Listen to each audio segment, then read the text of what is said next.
আমি সবসময় দেখে এসেছি অপোজিশন পার্টি, যেমন আমি যদি বলি কমিউনিস্ট পার্টি সবসময় অর্ধ মিথ্যে কথাতেই ওরা ওদের কাজকর্ম চালিয়ে যায়, মানে অর্ধ সত্য কথাতে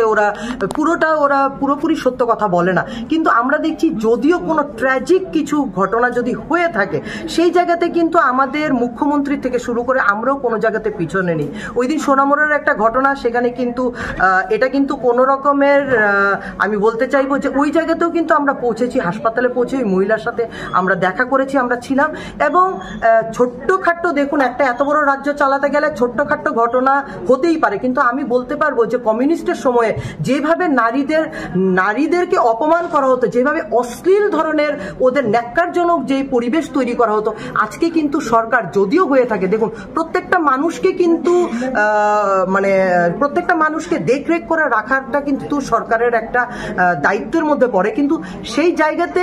দায়িত্বর থেকে ঊর্ধ্বে গিয়েও কিন্তু যদি কোনো ঘটনা হয়ে থাকে আমরা কিন্তু সর্বত্র সব্বার পাশে আছি। এবং আমার মনে হয় ইতিমধ্যে আমাদের ভারতীয় জনতা পার্টির সরকার প্রতিষ্ঠিত হওয়ার পরে এই ধরনের কোনো ঘটনা হয়ে আছে বা ওরা কোনো জায়গাতে কংগ্রেস এবং সিপিআইএম এর নারী নেত্রীরা কোনো প্ল্যাটফর্মে কোনো মানুষের সাথে আছে বলে কোভিডের সময় থেকে শুরু করে কোন জায়গাতে ওরা মানুষের পাশে ছিল সেটাই আমার কোয়েশ্চেন থাকবে।